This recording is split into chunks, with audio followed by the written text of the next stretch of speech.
chairman of the Committee on Appropriations in the last Congress, the 19th Congress, and the chairman of the committee,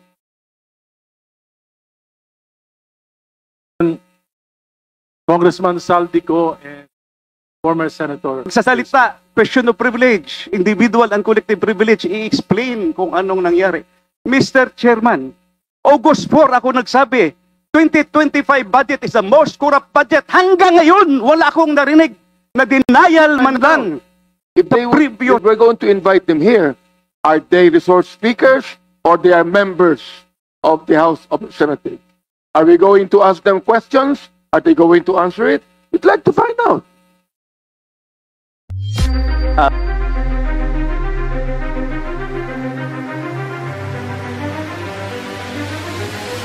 Hi bossing, another video, another issue.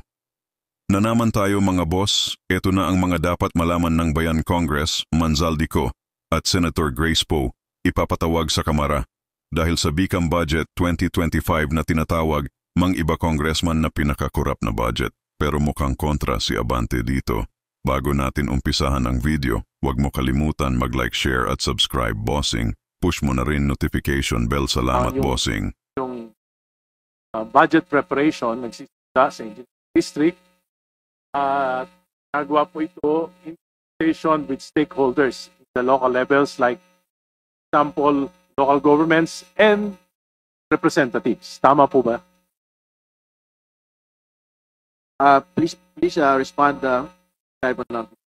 Chair. Before I respond, may I just take all? Yes, please. Your Honor, members of Chairman of the Committee. Of the invitation from the Accounts, Public Works and Highways, Government and Public Accounts State 5. I would just like to manifest, Your Honors, that President Ferdinand R. Marcos has accepted my resignation as Secretary of the Department of Public Works and Highways, effective September 1, 2025. In view of the circumstance, therefore, Mr. Chairman, I can no longer represent the village of your indulgence. I will be speaking on my own.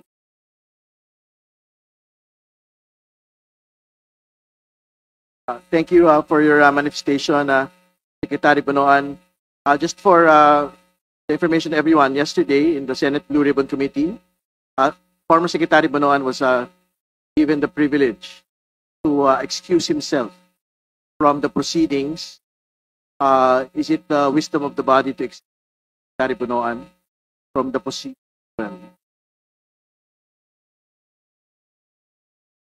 Mr. Chair, we can treat Secretary Bonoan as a resource person because it's all about this.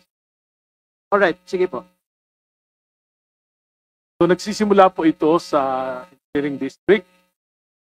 Tapos po ito pinapadala sa mga regional offices for consolidation. Correct, Your Honor.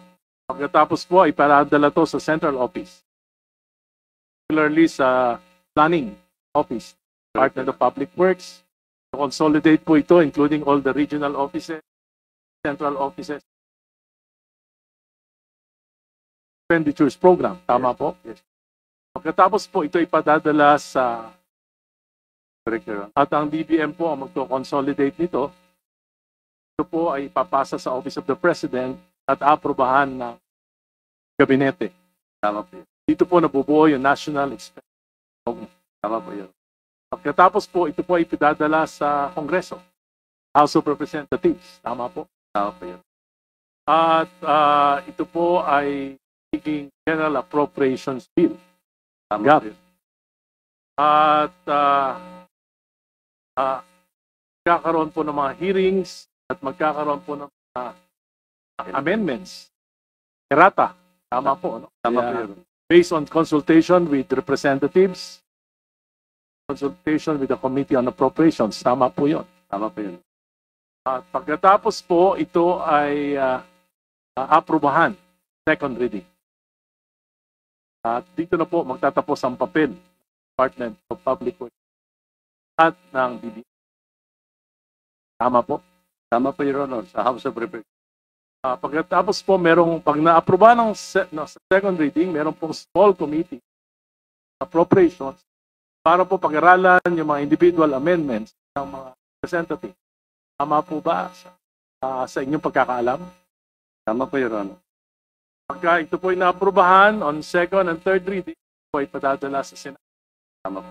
Magkakaroon po tayo ng BICAM. At yung BICAM po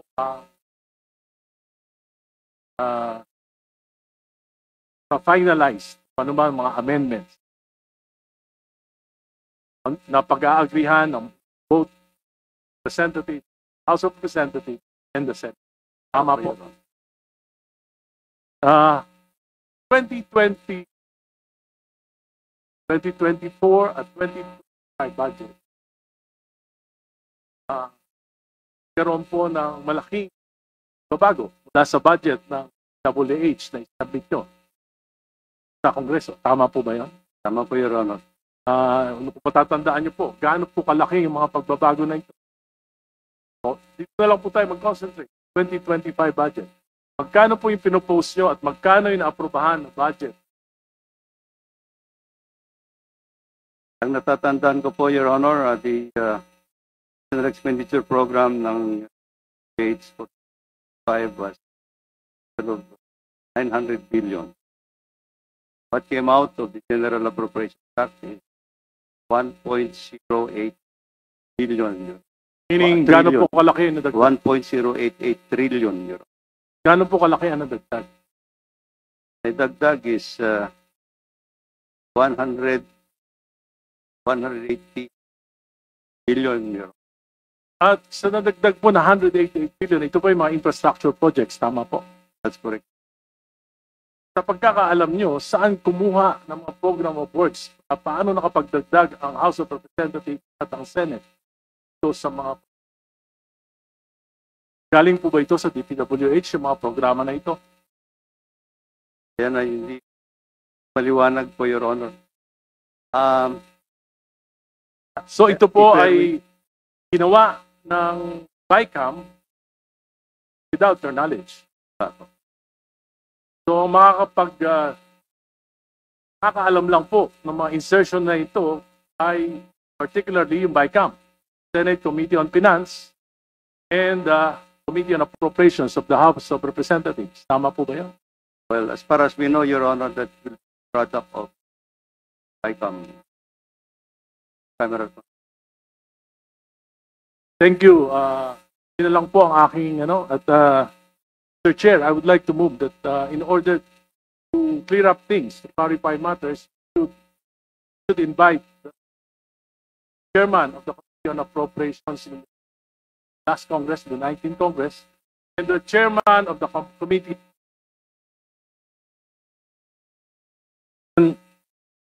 Congressman Saldico, and former Senator Grace Poe. So moved, Mr. Speaker. Second. Mr. Chair. Mr. Chairman. Before Secretary Bonoan leaves, I would like to ask a question. I'm supposed to ask this question. Wait. So, excuse me. Yes, Your Honor. There's a motion po. Motion. I seconded the motion. I thought it was already. But I don't think Congress Secretary Bonoan will leave as yet. Thank you. Thank you. I seconded the motion of the Honorable Irise, Your Honor.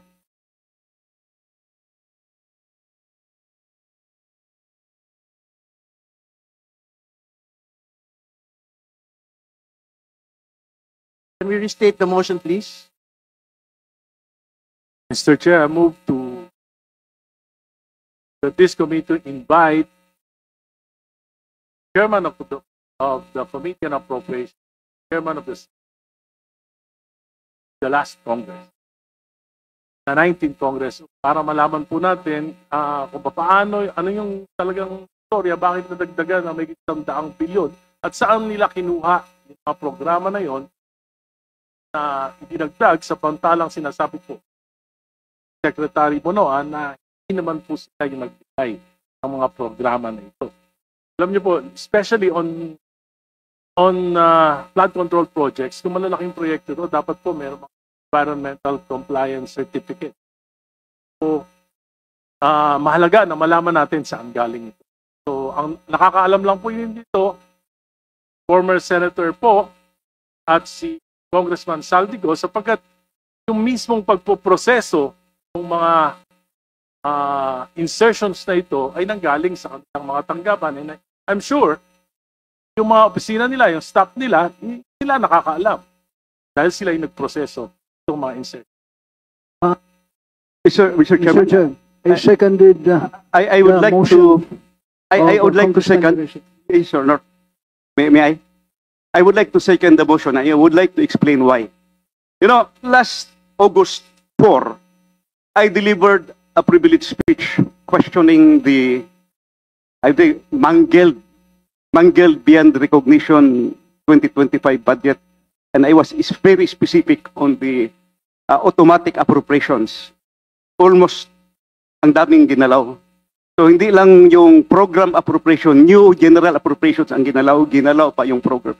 In fact, towards my ending statement, I have said that 2025 budget is the most corrupt budget ever passed in the history of Congress. Sinabi ko yan. You know what? Nung araw sa time namin, pag may nag-mention sa previous budget, yung former chairman, tatayo kagad yan sa plenary. Magsasalita, question of privilege, individual and collective privilege, i-explain kung anong nangyari. Mr. Chairman, August 4 ako nagsabi, 2025 budget is the most corrupt budget. Hanggang ngayon, wala akong narinig na denial man lang sa previous chairman o sa previous members ng committee.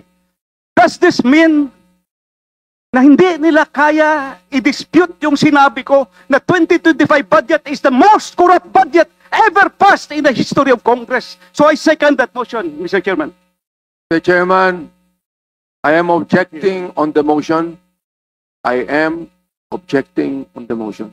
Chairman, I would like to know the reason why, because I would like to find out if we're going to invite them here, are they resource speakers or they are members of the House of Representatives? Are we going to ask them questions? Are they going to answer it? We'd like to find out. Mr. Chairman. Mr. Chair, Mr. Chairman, Chairman, move may for I? a few minutes suspension. Mr. Chairman, Chairman. Move to Hi suspend. MGA Boss, huwag niyo kalimutan mag-like, share, subscribe para lagi kayong updated mga boss sa mga balita sa ating bansa. Kaya ano pa, back to the news, mga bossing.